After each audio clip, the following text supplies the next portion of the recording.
Two mates, same birthday, same job for 20 years, same super balance down to the dollar. Then one of them makes a call, the other doesn't. And 7 years later, their bank balances aren't even in the same postcode.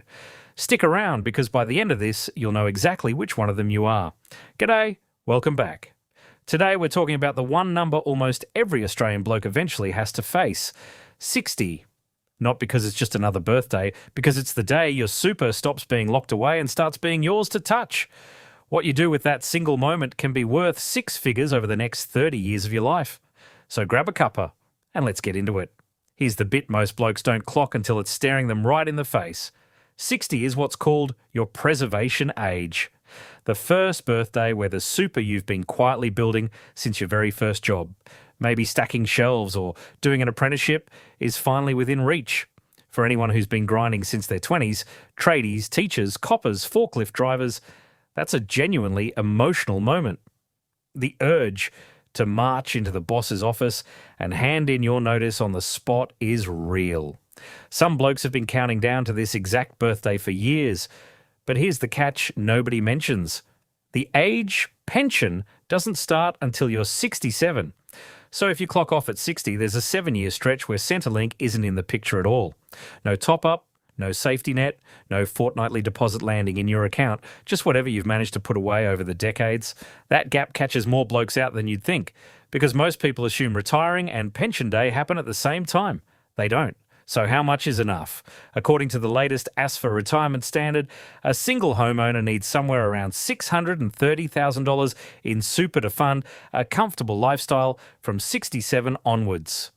Think decent private health cover, a car you're not embarrassed to pull up in at the servo, and the occasional trip away without checking the account balance first. That works out to roughly $51,000 a year in spending.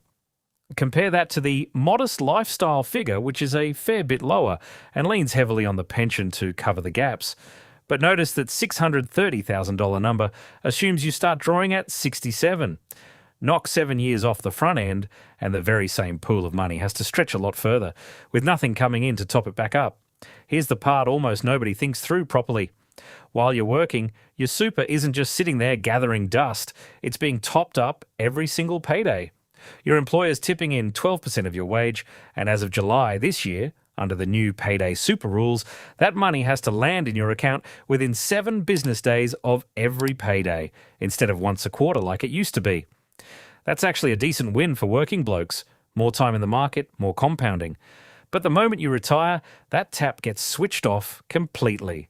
And it doesn't just stop, it flips into reverse. You go from filling the bucket to draining it, and there's no third setting on that tap. Picture Davo, 60 years old, $580,000 in super. Hands in his notice, done. Ute packed up, tools in the shed for good. He wants that comfortable lifestyle ASFA talks about, so he starts drawing close to $51,000 a year. Run the numbers, and that's roughly 9% of his balance gone in year one alone, before you even factor in the market having a bad run. By the time he hits 67, he's burned through the most fragile years of retirement, spending capital he'll never get the chance to put back. Whether the age pension picks up the slack from there depends entirely on what he's got left in the tank and what he owns outright. It's not automatic, and it's not guaranteed. Now Macca. Same 60, same $580,000. He decides to keep clocking on. Nothing dramatic. He just isn't ready to close that chapter yet. And honestly, he doesn't mind the blokes he works with. His employer's still putting in that 12% every payday like clockwork. His balance is still invested, still compounding away in the background, and he's not pulling a single cent out. Assume a balanced fund grows at a fairly typical long-term rate, say 6 to 7% a year, though nothing's guaranteed and returns will bounce around depending on how the market's feeling, and that $580,000 could be tracking towards $900,000 plus by the time he hits 67. That's not a promise, just a rough illustration based on averages. But look at the shape of it. One line falling, one line climbing. Same starting point, wildly different trajectory by the finish line. Quick one. Comment your number. What age are you actually planning to pull the pin? Not what you're supposed to say, what you actually think. While your super sits in an accumulation account, basically your entire working life, from your first pay slip to your last, the earnings inside get taxed up to 15%. But the moment you fully retire and shift that balance into a pension account, something switches.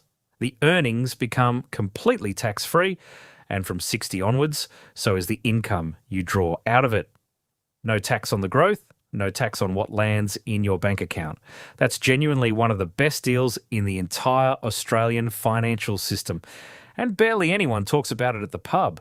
But there's a trap sitting right next to that good news, and it catches a lot of blokes out. There's a halfway option called a transition to retirement pension. It lets you access some of your super from 60 while you're still on the payroll, which is handy if you want to cut your hours back without taking a full pay cut. A lot of blokes assume that switch comes with the same tax-free treatment as full retirement. It doesn't. Inside a TTR, your earnings are still taxed up to 15%, right up until you either fully retire or turn 65, whichever comes first. Miss that detail, and you could be handing over tax you were sure you'd already dodged. So you're not actually stuck choosing between Davo's cliff edge and Macca's full steam ahead. Plenty of blokes land somewhere in the middle, dropping to 3 or 4 days a week, using a TTR pension to top up the income they've given up, while the employer contributions keep quietly rolling in on the days they're still working. It's not all or nothing. That middle lane can protect your balance while still handing you your life back a few days a week. More time for the fishing rod, the shed, the grandkids, whatever it is you're actually chasing. But here's what the spreadsheets never capture. If the job's genuinely wearing you down, bad back, long hours, a boss who does your head in, those extra 7 years cost something too. Your sleep, your health, your marriage, your knees. Plenty of blokes would happily trade a slice of that final balance for 7 good years with actual energy left in the tank, especially with grandkids running around wanting a kick of the footy. None of us know how many good years we've really got left. She'll be right. Just push through isn't a strategy, it's a habit. And it's one that's cost plenty of good blokes years they never got back. Retiring shouldn't be a reward for enduring long enough. It should be a decision, made on purpose, with your eyes open. So what's your number? Honestly, it depends on your lifestyle, on whether you'll land a part pension, on how long your money needs to stretch, on whether the mortgage is paid off. There's no universal figure that fits every bloke, but you can find yours pretty easily. MoneySmart's retirement planner is free, takes about 10 minutes and uses your real numbers, your balance, your spending, your plans, to show roughly how long your money lasts and what age it might run dry. 10 minutes on a website tonight could reshape a decision you'll be living with for the next 30 years. Back to Davo and Macca. Same birthday, same balance, same job for 20 years. The real difference was never the money sitting in their account on their 60th. It was that one of them chose on purpose and the other one drifted into a decision without really making one. Retiring at 60 can absolutely work if the numbers stack up and the life on the other side actually fits inside them. Working to 67 isn't a punishment either, not when the job's decent and the balance keeps climbing every payday. Don't let doom scrolling talk you out of a plan that actually works for you, and don't let "she'll be right" talk you into one that doesn't. The real risk was never 60 versus 67. It's showing up on your 60th birthday with no plan at all. If this helped you get your head around it, smash that like button. It genuinely helps this reach more Aussie blokes figuring out the same thing. Subscribe if you want more of this, and I'll catch you in the next one where we pull apart transition to retirement pensions properly, line by line. Thanks for watching, and I'll see you in the next one.